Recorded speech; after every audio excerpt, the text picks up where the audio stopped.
کہ بھلے زبیر موتی والا نے یہ بیان دیا اور یہ سٹیٹمنٹ دیا اور یہ آرمی چیف کی طرف منسوب کر کے یہ بات نیشنل میڈیا پر ندیم ملک صاحب کے شو میں کہہ دی، لیکن پھر بھی کسی سیاسی جماعت کو جرأت ہی نہیں ہوئی کہ وہ کہتے کہ بھائی اس کی وضاحت آنی چاہیے، یہ کیسا بیان ہے، اس کی وضاحت آنی چاہیے۔ میں حیران ہوں ویسے کہ بھائی، اور یہ تو بہت بڑی بات ہے کہ وہ آرمی چیف سے وضاحت مانگیں یا وہ ISPR سے وضاحت مانگیں یا وہ جس طریقے سے، وہ تو بہت سارے لوگ تو فیصل ووڈا روزانہ بیٹھ کے ٹی وی پر سیاسی جماعتوں کے خلاف وہ بول رہا ہوتا ہے اور پوری جمہوریت کے خلاف، کسی کو فیصل ووڈا کی بات کا جواب دینے کی بھی جرأت نہیں ہے۔ جمہوریت وہ لولی لنگڑی ہو چکی ہے، سیاست وہ دفن ہو چکی ہے۔ یہ ایمل ولی خان نے کیا کہا ہے، یہ بیان تو بہت ہی دمنگ قسم کا بیان ہے، یہ ذرا آپ سن لیجئے، دیکھ لیجئے کہ یہ ایمل ولی خان کیا کہہ رہے ہیں۔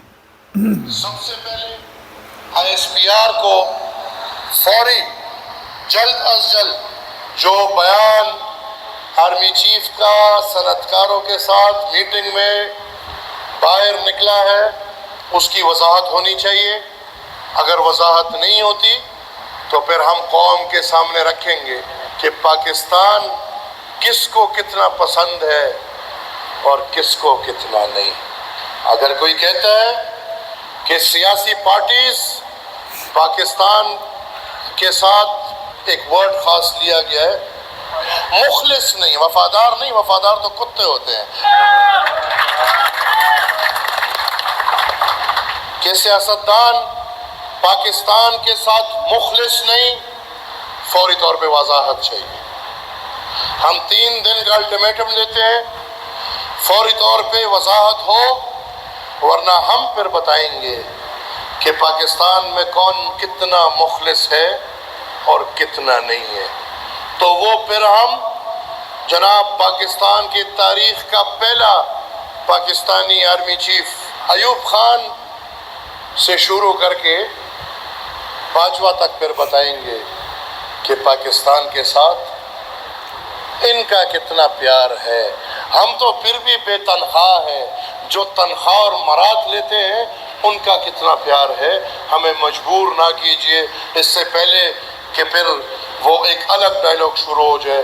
میرے خیال میں ISPR کو فوری طور پہ اس کی وضاحت دے دینی چاہیے۔ اچھا، یہ ANP کے جو آفیشیل ٹویٹر ہینڈل ہے، یہ ایکس جو ANP کا جو آفیشیل وہ ایکس ہینڈل ہے یا ایکس جو وہاں پر یہ صورتحال ہے، ANP کے آفیشیل ٹویٹر ہینڈل پر یہ ویڈیو لگی ہے آج یعنی 9 ستمبر دن 2:03 پہ۔ اس طرح سے جو الٹیمیٹم دیا گیا ہے وہ 12 ستمبر 2:03 پہ۔ اب اس کا دیکھتے ہیں کہ جواب آتا ہے ISPR کی طرف سے، وضاحت آتی ہے، یا اگر نہیں آتی تو اس کے بعد ANP کون سا لاہ عمل اختیار کرتی ہے۔ بات بہت اہم ہے، بات ایسے معمولی نہیں ہے۔ اور آجیں بلاول بھٹو زرداری صاحب کے بیان پہ، کل آصف زرداری صاحب نے کہا تھا کہ مجھے پورا اعتماد ہے الیکشن کمیشن پہ، اور وہ حلقہ بندیاں کروانے کا بھی پابند ہے، یعنی کہ 90 روز والی بات نہیں، وہ جب چاہے کروا لے، ٹھیک ہے نا، اور حلقہ بندیاں کروائے گا اس کے بعد الیکشن ہو۔ آج بدین میں بلاول بھٹو سے یہ سوال پوچھا گیا، بلاول بھٹو زرداری صاحب سے، صحافیوں نے پوچھا کہ جی آپ تو کہہ رہے ہیں کہ 90 دن کے اندر آپ کی ساری پارٹی بھی کہہ رہی ہے، اور کل زرداری صاحب کا یہ بیان آیا ہے۔ بلاول بھٹو زرداری صاحب نے کہا ہے کہ میں گھر میں جو گھریلو معاملات ہیں ان میں آصف علی زرداری کی بات ماننے کا پابند ہوں، لیکن جو سیاسی معاملات ہیں، جو پارٹی کے معاملات ہیں، اس میں آصف علی زرداری کی بات ماننے کا پابند نہیں ہوں، بلکہ میں اپنی سینٹرل ایگزیکٹو کمیٹی جو CSE تھی، اس CSE ہے، اس کی بات ماننے کا پابند ہوں۔ انہوں نے ہمیں کہا ہے، ہمارے لائرز نے بھی کہا ہے، سب نے، کہ 90 دن آئین 90 دن کہتا ہے، 90 دن میں ہمیں الیکشن چاہیے۔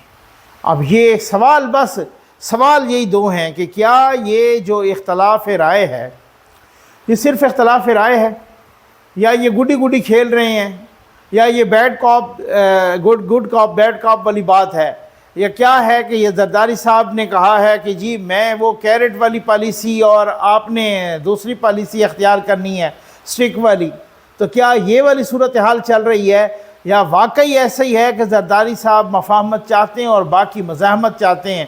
تو یہ مزاحمت اور مفاہمت والا جو مرغوبہ بنتا ہے نا، یہ پارٹیوں کو بڑا نقصان دیتا ہے۔ آپ ایک طرف ہو نا، وکٹ کے دونوں طرف نہ کھیلیں۔ تو یہ کیا چکر کیا ہے یہ اس پہ بھی، اور ہم نے سفیروں کو قائل کر دیا ہے کہ الیکشن حلقہ بندیوں کے بعد ہوں گے۔ یہ پاکستان کی حالت رہ گئی ہے، اور یہ پاکستان اس نہج پہ پہنچ گئی ہے۔ اب کس نے پہنچایا ہے وہ ایک الگ بات ہے۔ جس نے پہنچایا ہے ان کا نام لینے کی کوئی جرت نہیں کر سکتا۔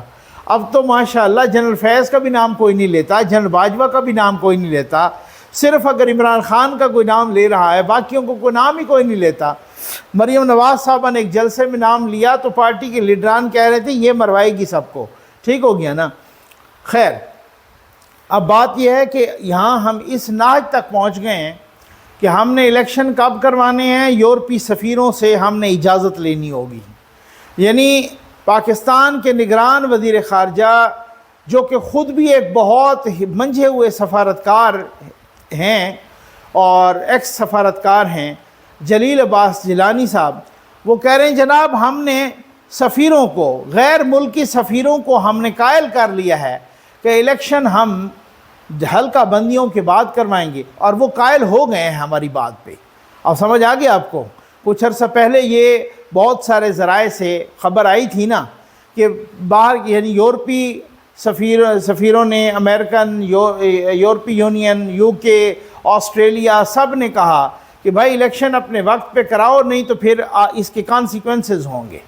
اب وہ اس کو آج جلیل عباس جیلانی صاحب نے انڈورس کر دیا ہے۔ انہوں نے کہا ہم نے سفیروں کو قائل کر دیا ہے کہ جناب الیکشن ہم اپنے، اب یہ سفیروں کو الیکشن ہم نے کرانے ہوں تو ہم باہر کے سفیروں کو قائل کرتے ہیں، اور اگر ہم نے قسطیں کروانی ہوں، معافی نہیں، صرف بلوں کی قسطیں کروانی ہوں، تو ہم IMF کے سامنے ہاتھ جوڑ کے بیٹھے ہوتے ہیں کہ جناب یہ ہم نے قسطیں کرانی ہیں غریبوں کی، جو 300 یونٹ والے ہیں ان کو قسطیں، تو اللہ کے نام پہ ہمیں اجازت دیں کہ ہم قسطیں کر سکیں۔ پاکستان اس نہج پہ ہے، اس نہج پہ پاکستان کو پہنچایا کس نے ہے؟ کسی کو نام لینے کی جرت نہیں ہے۔ یہ صورتحال ہے پاکستان کی آج، اللہ معاف کرے۔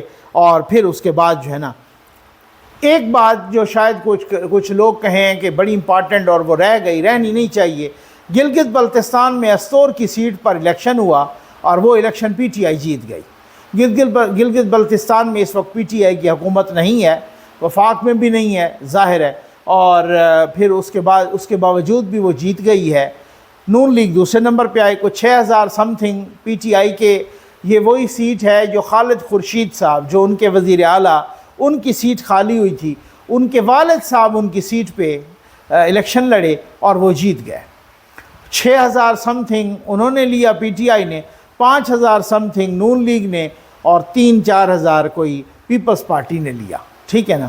اور وہ جی اب آپ دیکھیں کہ اس کو کس طریقے سے وہ تحریک انصاف کے دوست، ان کا سوشل میڈیا جو آلریڈی بہت ساری چیزوں کو بڑھا چڑھا کے بیان کرتا ہے، تو ڈیفینیٹلی کہے گا بھائی ہم اتنے عطاب کے شکار ہیں، لیڈر ہمارا اندر ہے، وہاں بھی ہماری مخالف گورنمنٹ، یہاں بھی ہماری مخالف گورنمنٹ۔ اب سوال میرے دو ہیں، کیا یہ کوئی اسٹریٹجی ہے کہ یہ چھوٹی موٹی سیٹیں تاکہ کل کو ان کو یہ کہنے کا موقع ہی نہ ملے کہ کہیں گے کہ جناب وہاں آپ جیتے تھے تو وہ ٹھیک تھا اور یہاں آپ ہارے ہیں تو یہ غلط ہے؟ یا تو یہ ہو سکتا ہے ایک پاسبلٹی، اور دوسری پاسبلٹی یہ ہو سکتی ہے کہ یہ اسٹریٹجی نہیں ہے بلکہ اوریجنلی ایسا ہی ہو رہا ہے، اور اگر یہ اوریجنلی اگلے الیکشن میں بھی ہو گیا تو پھر کیا ہوگا؟